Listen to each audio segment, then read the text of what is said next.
All right, welcome back. Now, we have had a conversation about crypto, but I want to take you now to the regulator, that is CBK. And here's a question for you. Have you ever wondered what happens inside the CBK?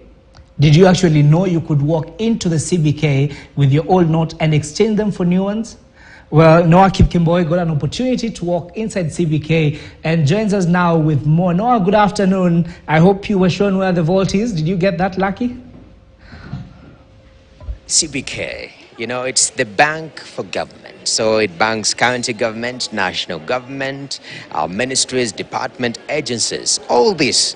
So for a very long time, the mentality and the psyche when you interact with CBK is like government. But also, Kenyans do come here for different services. You are not mutilated, you can come exchange here.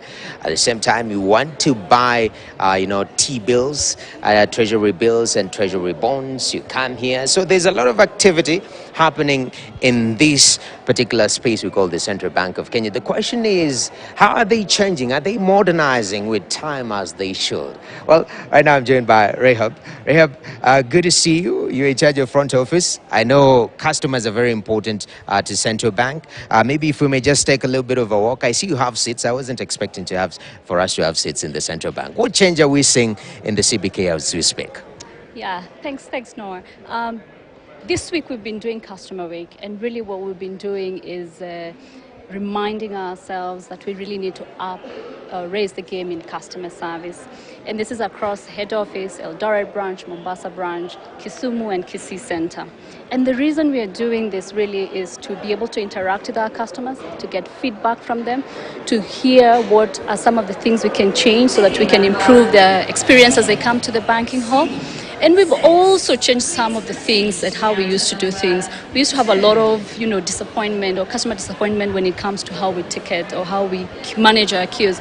But as you can see today, we've introduced a queue manager, and we're able to ticket our customers. And most importantly, we're able to use the data that comes off to know what is our service time, what is our data, our waiting time, and also what are the traffic on different days, and also be able to deploy our staff across the counters to be able to meet our customer needs and serve them promptly.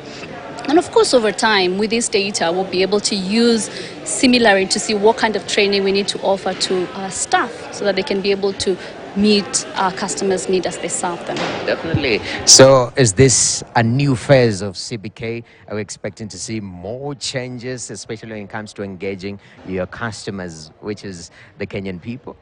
Definitely. This is just one step. There are many more steps to come, and I know the governor has already outlined some of those upcoming steps.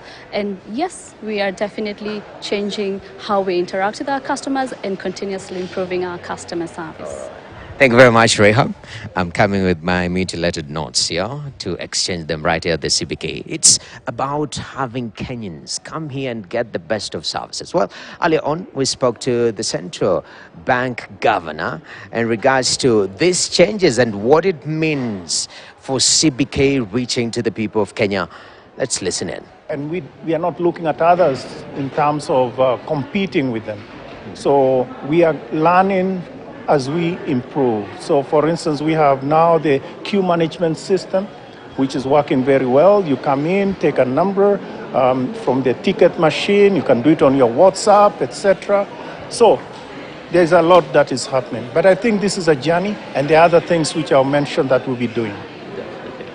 Bwana Governor, what is the expected impact in the immediate, in terms of even these operations that we have here? What is the immediate impact you're expecting? I think the immediate impact is first and foremost on the people that have been coming into the banking hall. It will be much more orderly. And in terms of, let's say, their expectation, waiting time, etc.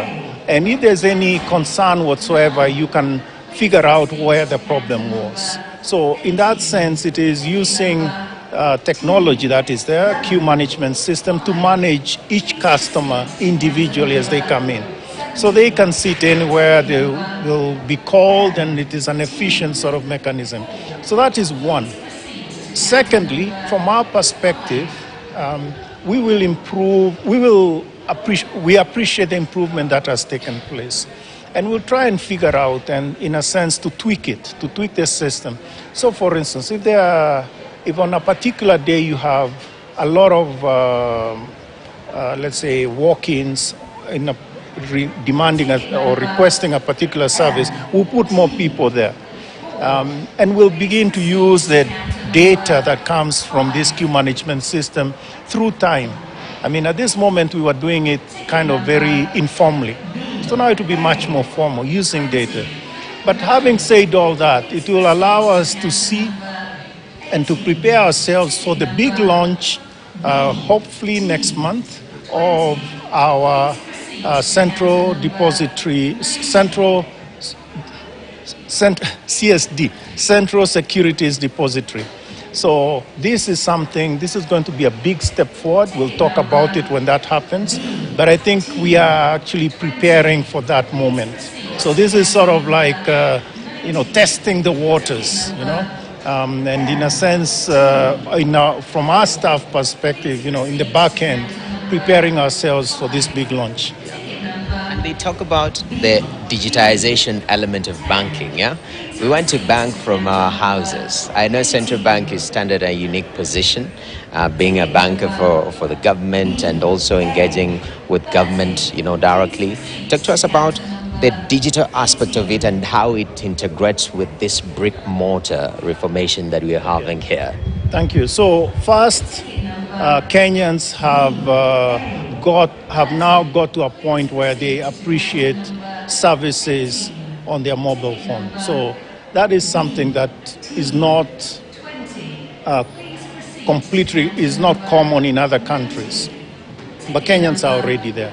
So basically, we have the consumers, citizens, wanting to use their phones as much as possible.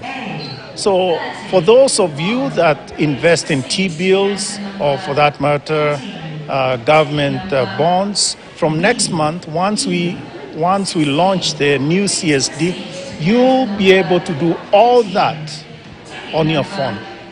One of the critical questions that some people keep telling us is the diaspora, for instance. If they need to register to buy bonds or buy T-bills, they have to come to the central bank here to register, etc., and to apply. From next month, once we launch this thing, they will do that wherever they are, so out there. So in a sense, it is exactly what you have indicated, that we will be doing all these things on the phone. And I think that's a huge improvement, improvement. And in terms of just the number of people, it won't be those that have access to the central bank, meaning, you can come in here during your lunch break or any of those things. To be anybody, show my aunt, at home, they can always use their phone to buy T-bill, invest in T-bills and T-bills. So that is a significant improvement. But I think it is just a step in a journey. So this is not the end. Everything incrementally will be digital. Okay. Does this also, because you've touched on the personal aspect of it, because individuals do buy these T-bills and T-bonds. You also, bank for counties, for the government. I'm thinking about the integration of county governments to this system. How has it been? Those are our customers as well. And frankly, they come in here every so often for their own transactions, but also for their changing of accounts and things like that. So that is a live sort of engagement. But I think the most important development there is actually improving the platform that they use to communicate with us. And that one, actually, we are already well underway to update it. That's it from CBK. So I expect you to come here, and you can be promised that when you come into CBK, if you're buying T-bills or T-bonds, you'll get the proper service, because they are modernizing for the betterment of the Kenyan people. Back to you, Jimmy. All right, Noah, thank you very much. And of course, I hope you got your old or defaced notes exchanged. And that's how we wrap up this edition of Business Today. My name is Jimmy Mbogo. Let's do this again tomorrow. Now, Mbiria KTN is up next.